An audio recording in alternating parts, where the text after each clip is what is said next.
Hey, Jennifer Walden here for Mix Sessions Emmy Awards season event, talking about the sound of Sylvie's Love on Amazon Prime Video. And joining me are composer Fabrice Lecomte and music supervisors Frankie Pine and Mandi Collier. Thank you guys so much for joining me today. Nice to For having meet us. you. So, Frankie and Mandi, you guys actually worked together as music supervisors before, right? On that Nashville series. What are the benefits of working as a music supervision team? And how was that dynamic helpful for Sylvie's Love? I mean, as a team, the thing that makes it great about a team is that you typically are working on multiple projects. So one music supervisor can be handling fire in one situation, and one can be handling in another situation. And in particularly on Sylvie's Love, what's so great is Mandi plays the saxophone. So she was our hands-on set there for Namdi to anything that he had a question about when he was up there playing for all of the playback. So, that you split, conquer, and divide, and take over. Yeah. It's nice to have, kind of the knowledge or experience of two different people and two different resources, honestly. And, with a project like Sylvie, it was extremely hands-on. It was, kind of a big job from start to finish. So it would have been near impossible to kind of do this film without two people. So, just the sheer amount of work being able to kind of share it, and also just to bounce ideas off of one another, and is always extremely helpful. And so I would say that's a big part of it too. There is like so much music in this film, like so much music, and so much really great music. What were some of the key tunes that you were really excited about acquiring for this film? And, songs maybe that you feel helped set the tone or propel the story? On independent films especially, you rarely have a budget to include these kinds of songs, and like the number of songs that we were able to use. So I think, I mean, and we didn't have like a huge budget, so it was a big effort all across the board to kind of make all of these amazing songs work. But I think a couple of my favorite moments, obviously all of the Nancy Wilson, the both Nancy Wilson moments were huge. And I think, to your question about setting up the tone of this film, those really laid some incredible groundwork about, what we were about to embark on when the film opened. And then just kind of a personal favorite of mine was the Doris Day version of "Fly Me to the Moon" that played over the New Year's Eve scene. I thought that was kind of just as classic as you could get, and sort of that version of that song really played to kind of the characters' melancholy and sort of their listlessness in that moment. And so I think those are my favorites. But it's hard to choose. The Drifters, I mean, it's hard to choose. There's just so many. So Well, and then there's Beloved, Fabrice's song that is kind of weaved throughout the score. You hear it in like pivotal moments of, them looking at each other and those moments of love that those two main characters shared, and then bringing it back at the end, with lyrics and a vocalist. And it just became its own being at that point. and it became its own classic. Even though that song is a contemporary song, it so seamlessly fit into the framework of the film and the musical identity of it. Which was obviously packed with so many classic standards. So Jazz music and the pop music of the era, they contribute equally to the tone of this film. It establishes like this period in time. So what impact did those two sides of this musical coin have on each other? Like, did the original jazz music sort of sway your opinions on what would work best in terms of the pop music? I think that, the jazz kind of set up a lot of the more key pivotal moments where it was more standard oriented montages, things like that. But when we got into kind of the everyday life of these two characters, we wanted to show, what the record store was like, what it would be like hanging out on the rooftop with your best friend and what song would be playing. So we wanted to really kind of incorporate those everyday life songs and also just really find like those special gems that aren't the ones that you immediately recognize. And that these, we wanted to kind of show that our characters had a little depth to them and that it wasn't just about the top hits that were getting played on the radio. Fabrice, so last time we talked about how you got involved in this film, about your background in jazz and how it just fit so perfectly for this. This time I really wanted to ask about the club performances with the Dickie Brewster Quartet. So, how was the music on those live performances handled? Can you kind of walk me through the steps from writing the tracks to having the actors play back on set? Yeah, that's great. Actually, since what we discussed last time when I met Eugene a few years back, and he started sending me the script that was still in progress. He was mentioning the kind of music he was interested in. And so I started writing tunes, and it ended up selecting a group of them. And I was still in shorthand form, and I was still changing things. And then all of a sudden he called me and he said, next week we are recording. And I was like, what? And he said, yes, I booked the studio. You've got a stellar cast, Mark Turner and Yuri Kane, Ben Perovsky, and Matt Penman. And he said, let's get this thing going. We're trying to do what they were doing at the time, which is basically go to the studio and record the material in a couple of takes to keep it fresh.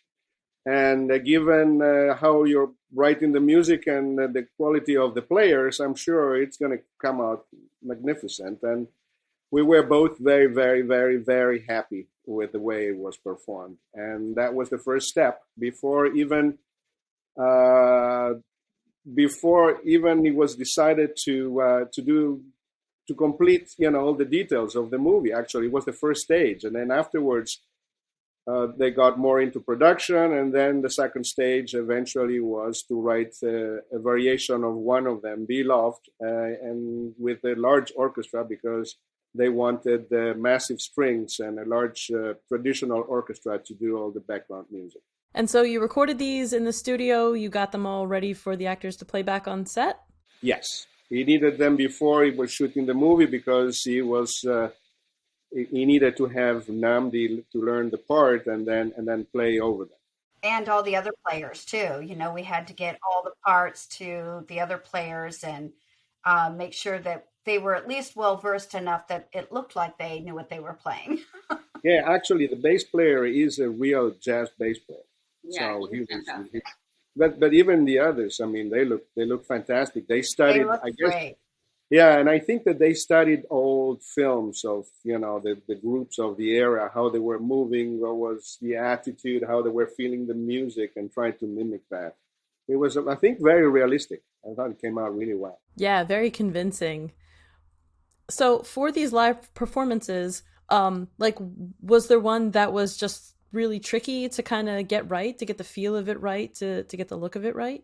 Actually, we didn't have any serious problems. The only thing we were debating for a while, how modern should the bebop tune be? Because that's a very strange period in time. The end of the 50s, the early 60s, you have many types of jazz that are happening around the world, and you have from progressive jazz, Dave Brubeck, and then you have more classical jazz like the Modern Jazz Quartet. You have bebop going crazy with Coltrane. You have cool jazz, but you have also free jazz. You have Ornette Coleman, you have Albert Ayler, Cecil Taylor, all these great guys that are experimenting. So originally, I wrote the bebop tune with a stranger form. And we were debating whether we would use that form or whether we would just keep it more classical. And we ended up doing the traditional version of it. But I have a couple of outtakes which are far out. A lot of fun. Oh, you have to share those, Fabrice. Yes, I will. Yeah, no, and it's fun to hear these guys. Sometimes you have to let them go so that they relax, and then they get the perfect tape afterwards. You know. That'll be in Sylvie's Love Part 2. Yeah, exactly. Yeah. That would be great. I'm ready. So just one final question here for you guys. In terms of the music, what would you want people to know about Sylvie's Love? What makes this project sort of unique for the music side of it? I think maybe this is just one of those projects. I mean, Fabrice, when did you work on the songs, and then how long after the songs were finished? I feel like it was almost 2 years. When the song, yes, exactly. Exactly. The jazz songs Correct. were finished until it was shot. The first answer is just the amount of time that everyone was involved and invested. I think Frankie and I got hired to work on this film in 2018. Is that right, Frankie? I'm trying to remember. And it just came out last year, so it's just we've all been invested for a really long time, and obviously Eugene even more so. He's probably been writing scripts, for years. It's been in his head for so long. So I think that's one of the things that makes this project unique. And then I think also just the fact that it involves every element of music, and music is a part of every single stage. Normally, music comes in the post-production process. The composer starts writing score to picture. The music supervisors start, choosing songs to picture. And this one was such an effort in every stage of production. Frankie and I were there to help, make sure the band was hired, help them make sure that they played, the right notes on camera, that, everything looked great, that everything sounded great. And then, that extended into post-production and on, obviously, as soon as, Fabrice started writing the score. And so I think that is one of the things that makes the music in this one so unique. It's just how much of a character it plays and how involved throughout the entire process it is. Yeah, and I would add also just the dedication that our actors had. Mandi was so dedicated to really learning, the craft of playing the saxophone, and his dedication to that was, I think, a true testament to the kind of producer that he was on the film, and the kind of actor that he is. And and all of the actors, like Eva singing, that was such a fun recording session. And just the recording all of these, just recording all the entire recording process, whether it was going into Sony to do the score, which was beautiful and amazing. And, there's nothing better to me in the world than just watching these players open up their sheet music, and all of a sudden they just start playing, and it's just so moving, and they play it so beautifully in the very first time they try it. And then also just the dedication that I think everyone had on the whole film.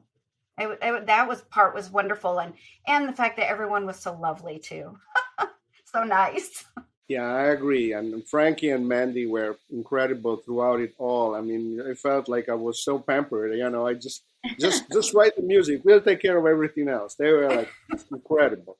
And also, the producers were, this was started off as more of an indie movie, and at the end, little by little, they added so much that the movie sounds so bigger than life, and they didn't mind hiring a huge orchestra. When I told them, look, with live music and live musician and a real orchestra is completely different than just playing, with synthesized sounds. And they went for it. They, let's go for it.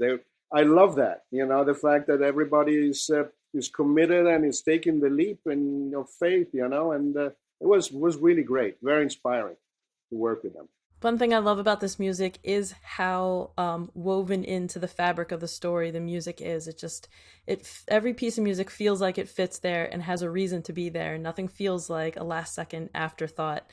And what you guys were saying about the actors, really committing to this, I loved the saxophone performance on the street. Like, it just felt so genuine and heartfelt and real. I mean, you just totally buy into it.